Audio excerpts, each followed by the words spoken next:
In today's tutorial, let's work on the Patchwork Super Scarf, another free pattern using Karen Cake's yarn. Welcome back to the Crochet Crowd. I'm your host Mikey. Today we're going to work on the Patchwork Super Scarf, and this is a really neat scarf featuring a granny square that is made into a super scarf. Today's tutorial, I'm going to teach you how to make it smaller if you wish and show you how to do everything step by step.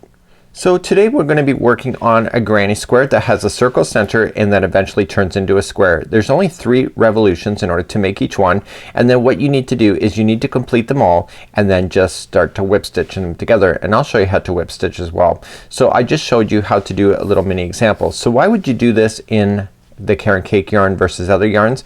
Well, it's the transition of colors. So you can see that you have the centers and it'll change automatically on its own.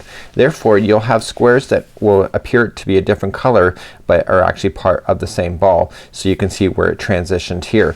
So as you work through your Karen Cake ball, if you would like to, it just will change on its own, and so you'll end up with 44 different looking granny squares, and then you just have to mix and match in order to put them together.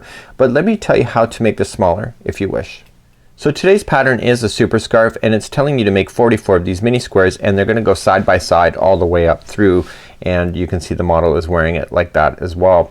So if you don't want a scarf that's 110 inches, well, you can just simplify, right?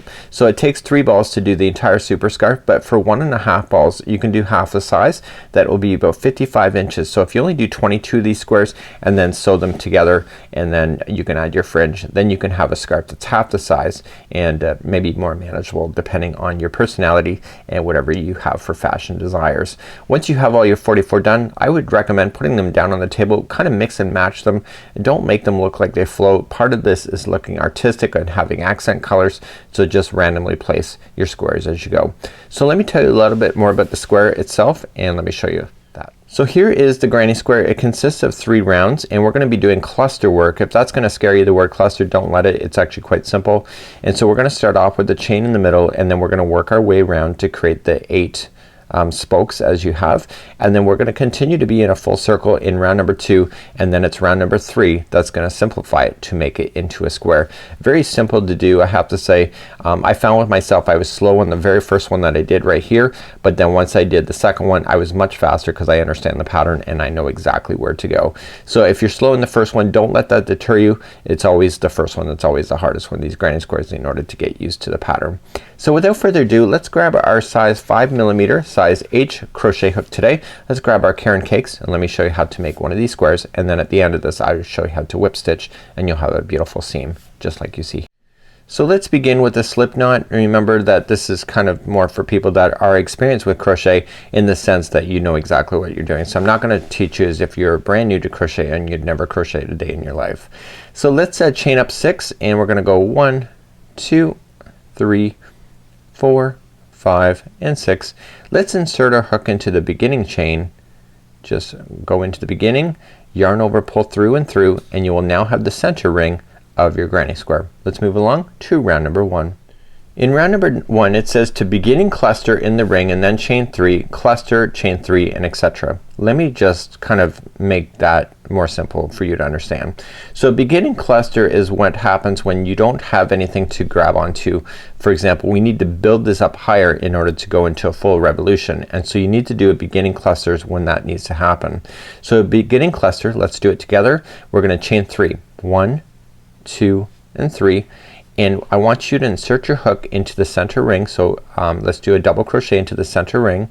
So just going in, yarning over, pull through, and I only want you to pull through 2 loops this time. Don't pull through anything more. Keep it onto the hook. Let's do that again. So we're gonna wrap the hook going into the center ring, pull through 2, and hold this. You will now have 3 loops on your hook. Yarn over, pull through all 3. That is a beginning cluster. Okay, so that's the beginning one, and all the rest of them are just regular clusters. So what we need to do now is that we need to put 7 more clusters into the center ring, and what separates the clusters is chaining of 3. So let's do that. So 1, 2, and 3, and let's do a regular cluster. So a regular cluster is almost the same thing, but we're not gonna start off with a chain 3. We're gonna wrap the hook going into the center of the ring, pull through 2, and hold. Just hold that on your hook and do it again. You want to continue to do it like this until you get 4 loops on your hook, and do it one more time. just like that. So now you have your 4. So see how these 3 are working together? Yarn over, pull through all of it. And now let's do another cluster. So another cluster is chaining a 3. So 1, 2, 3. Let's separate those clusters and let's put another one into the ring. So yarn over, put in, okay, and you're gonna continue to cluster just like you have been. So the beginning one you only do right at the very beginning, the rest of them are just regulars. So then you're doing another one. So chain 3 to separate them and coming back into the ring, and I'm gonna speed back up to my regular speed, and you can really whip these off real quick. Okay, so chain 3 to separate them, 1, 2, 2 and 3. I should be able at the end to count 8 of these. So 1, 2, 3, 4. I'm counting that beginning cluster as one of them because there should be a total of 8. If you ever have an odd number with these kind of things and you're doing a square, then you know something's wrong. So 1, 2, 3, I'm separating and I'm clustering again. So now you're noticing I'm starting to run out of space in the center ring. Is that a big deal? No, not at all. So what you can do, because you are playing in the ring, you can just shift it. So just pull that and you can see it's moving around. So 1, 2, 3 separates them again. So for myself, I don't tend to count the clusters as they go. I count when I think there's enough and then I just kind of verify. So I got 1, 2, 3, 4, 5, 6, 7. So chain 3. I got one more to go. Just like that. Easy. Now this is the final one. So there's 8. So 1, 2, 3, 4, 5, 6, 7 and 8. And to finish this round off you chain 3. 1, 2, 3 and slip stitch it to the top of the beginning cluster like that, and that is round number 1. Okay, let's begin round number 2. So we're gonna shift over to this chain 3 space with the slip stitch. So just insert your hook right into that space, yarning over and pulling through, and now that just shifted you onto that space. So we're gonna start off with the beginning cluster first. Do you remember how to do that? Chain 3, 1, 2, 3, and we're going to start doing the cluster, and you're gonna go in to that same space and you keep doing that until you get 3 loops. You only ever have 4 when it's not the beginning, but this is the beginning, so you only have 3. So you're yarning over and pulling through. So you're gonna put another cluster into the same space. So in order to separate the clusters, remember what we did? We chain 3. 1, 2, 3, and then coming back into that same one, we're gonna cluster as normal. So you want to get it and keep doing it until you get your 4 loops on the hook, yarning over and pulling through them all. So here's the thing, every one of these spaces are gonna get exactly the same thing. Okay, so it's gonna be a cluster, chain 3, cluster. So in order to move to the next one you have to chain 1 only first and then start the same thing. So we're gonna cluster into the next one. So this round will appear round after you're done with this one. So chain 3 and then cluster back into that same space. So remember every space is going to get the same thing. A cluster, chain 3, cluster. Okay, so we're gonna move to the next space. So we're gonna chain up 1 and then move to the next one. We're gonna cluster, chain 3, 1, 2 and 3 and cluster back in. Just like that. So please do that all the way around and I'll see you at the end of this revolution. So I'm coming up all the way to the final and I'm just doing my last cluster into the last space. Okay, so I got a cluster, chain 3, cluster, pull through. In order to join it to the first one that you started with, you chain 1 only and then just join it to the top of the beginning cluster that you had started with, and that concludes off round number 2. So just verify and go through. You got a cluster there, there's 2 of those in that one, 2 there, 2, 2, 2, 2, 2, 2. If you just take a really quick look, make sure it's all there, and because it won't work out if you go for round number 3 at this point. So let me move you to round 3 and let me show you a little secret. So let's begin round number 3. First of all, what I want to say to you is that I want you to pay attention to these chain 3 spaces. Don't pay attention to these chain 1s that separate these clusters. Okay? Don't worry about those. Just ignore those. When I did this the very first time I was worrying about those and I shouldn't have been, and I was off count. So don't even worry about this chain 1 spaces. Just worry about the chain 3. So let's move over first and we're going to just move over with the slip stitch and then begin. So we're going to create corners. So we're going to create a corner, flat space, corner, flat space, and keep going around that. So you end up with your 4 sides. So let's chain up 3 first. So 1, 2, 3. We're no longer doing any more clusters. That's finished for us. And we're gonna place 2 more double crochets into that same space. So we're gonna create our first corner right now. So to do the corner, it's gonna be a total of 3 double crochets. This chain 3 counts as one of them. And then you're gonna chain 3.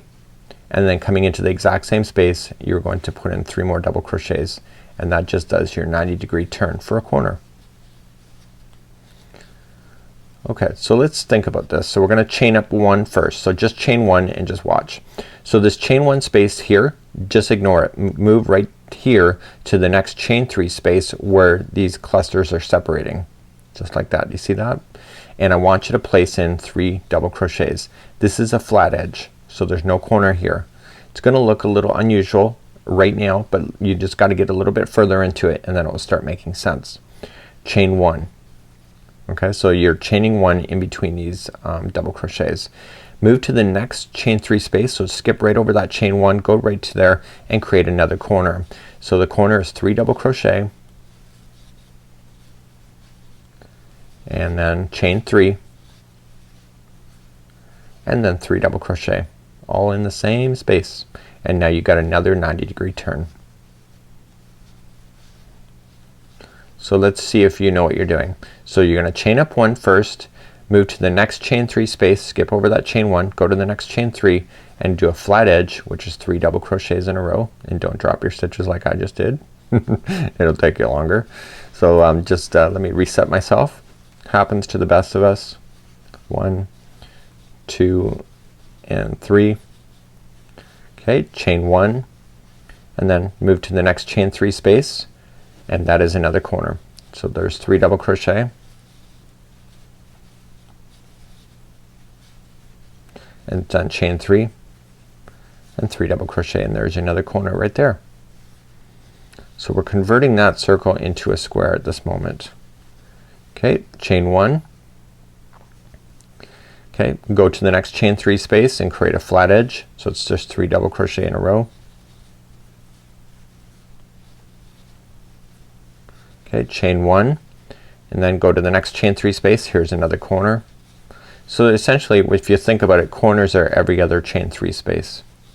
If that helps you to understand that. Then chain 3 and then coming into the same one, here's another corner. Now the very first one that we started with was a corner, so you have to just be watching for that when you come back around because it's coming right back up right here. You see that? So we're gonna chain up 1 and the next chain 3 space, which is the last one that was available to you, is just a flat space. So there's 3 double crochet there and then followed by chain 1 and then just slip stitch it to the top of the beginning chain 3 and that's all there is to it. And now you've gone all the way around. Let me just kind of stretch things back out. So you've gone all the way around here. You've done a circle, you did another circle, and now you just did a square. So let me show you how to fasten off and then I'm gonna show you how to whip stitch these together. Okay, so let's begin to fasten off. So I'm gonna cut this string. So you're gonna do 44 of these if you're doing the super scarf, and if you're doing any other sizes just do less or more. You can even do whole afghans like this. Just pull the loop through, and what I would recommend for you is that you don't want loose tails hanging out all over your work. So what I would recommend is that throw your yarn through a darning needle just like this, and if you weave it in and out of your work 3 times it'll never fall out. So just going across into the stitch work, kind of staying underneath. Don't go into the top edge so that you don't see it. Just stay underneath and drag it through. And don't reef down on it. You just want it being snug but not tight, and then go back in the other direction through a different path for 2 and then one more time in the other direction for 3. Your work can never stretch in 3 directions at one time, so therefore this will never fall out on you. And now you can cut it right safely down to the project and you will virtually not see where you finished off. It'll be a little bit of an imperfection but not to the point where you're gonna have nasty tails hanging out. So let's move along and I'm gonna show you how to whip stitch these together, and let me give you some advice with that. So here we have a little mini diagram, and this is going to be your squares. So there's going to be two side by side working all the way through the length, and what I would recommend is that you lay them down on a table and kind of mix and match all the colors so that they're kind of looking like they're gonna blend properly but also have accenting using your yarn. What I'd recommend is that the first seam line go right directly through the middle. So you're just gonna work with two, and then you're gonna immediately jump and join the next two with the seam, join the next two, and keep on moving down. And at the very end of this, what's gonna happen is that you're not gonna have any of these in this way completely sewn. You're only gonna have it this way, and then go back and then just sew these edges individually like this. I think it's just easier, and you can then lay out all your colors all the way through the scheme without kind of messing up if you're to do it side by side if you're gonna join it that way. So that's completely optional to you. I will leave that to your discretion, and then I'm gonna show you how to be able to do this so that you can have a nice really blending seam just like this, and therefore everything will work out quite nicely. Let me show you how to do that.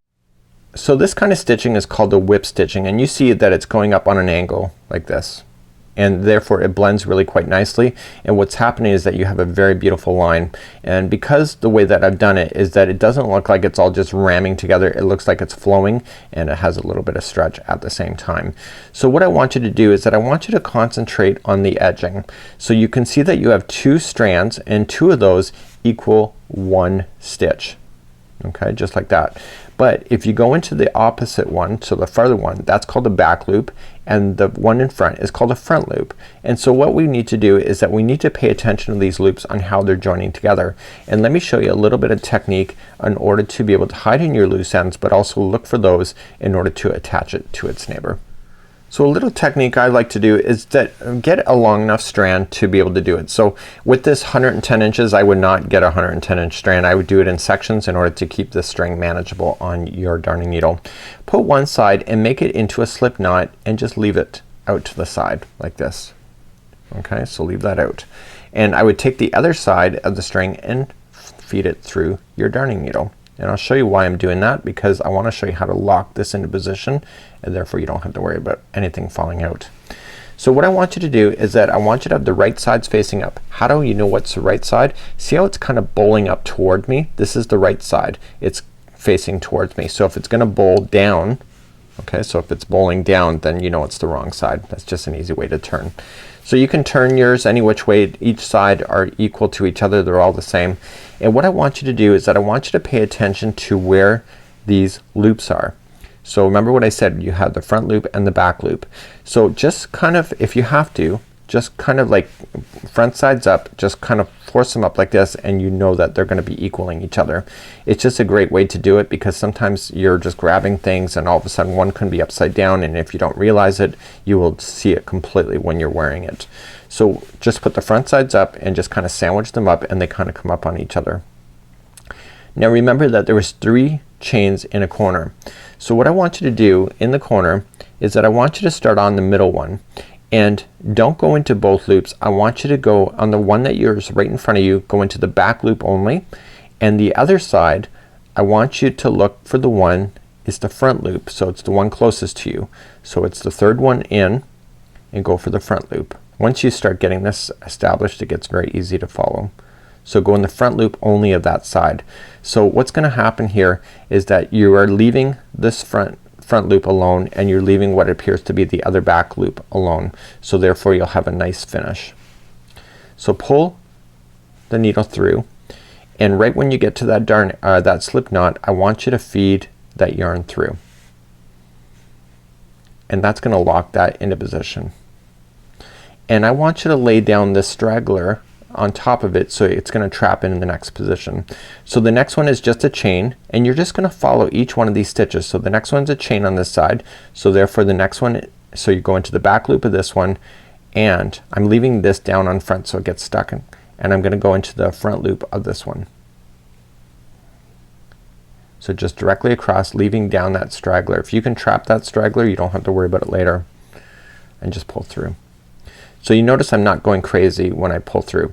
So here is a double crochet. I'm going in the back loop of that one, and then I'm gonna go in the front loop of the first double crochet on this side. I'm matching stitch to stitch as a whip stitch. And what this is doing is it's creating a beautiful seam. So I don't want to reef down too hard on this thing. You can honestly stretch it if you have to. So you move to the next stitch, so back loop, the next stitch on the other side, which is the front loop, and I want to keep that straggler down on top so it gets stuck underneath the position. And I try to drag that straggler for about an inch or two before I cut it, and therefore it'll never be seen, or nor will it ever fall out on you. So here's another double crochet here, and this is the final double crochet on this side. Okay, so next is a chain one space, so I'm just going into one of the loops, the back loop only on that one, and then I'm going to the front loop on that one. I'm gonna let this straggler fall out of the way now, and I'm just gonna go to the front loop on the other side of the chain. Once you get rid of that straggler, it just gets easier to kind of come along. So you're gonna have to find your rhythm when you're sewing this together. So the next one's a double crochet, and you want to take your time. I actually enjoy the sewing process. To some people it's a deal breaker. Me, I actually don't mind this because it means that all your squares are done and you're pretty well in the final stages, and you'll be able to wear it in no time. So as you work your way across and you understand this more and more, you will speed up. So I'm gonna speed up to my regular self. So I'm just gonna go. So once I'm done this particular square, I would move on to the next square and join it. Let me just put that back in there. So what I would do is that even though you see two are already joined like that, I did that for tutorial reasons to show you how to do it. But the reality is that I would line them all up on their sides and just keep going down an edge. You got to do what works for you and do what a system that is easier for you to manage. So once you get to a corner like this, you continue along. So the first chain is gonna match to the first chain. The second chain, which is the exact corner, is gonna match to the middle chain of the one across. But if you got two that are joined like this, you just want to go right into the same one on the other side. So I don't have any more squares to join at this point, but I would just continue to move along and get the next square up and join it just like you see, and then at the end I would come back and do this. So normally this would not have been done at this moment. So once you're completely done with that, what I would do is just tie a knot. So if you got all the way to the end, just tie a knot, or if you have to do multiple strands, just tie a knot. And remember what I said, so just turn it over and go back and forth 3 times on the back, keeping it to the back side look of this, so just across. So 1 and 2 and 3. And I'm gonna show you how to do fringe in just a second. And then the other straggler that you were burying up until a certain point is gonna be hanging out. You can trim that down, and therefore you have a beautiful join, and that's what it looks like at that time. So let's add fringe. So for this particular scarf, it's asking you to cut 2 18-inch long strands like so. So there's 2 different strands here, and I happen to get one that's not quite the same length, but what I like to do at the very end of it is that I like to trim all the strands down anyway so that they're kind of all equal. So what I want you to do is take the strand and just kind of pull it out like this and then fold it in half. Okay, so you got it folded in half.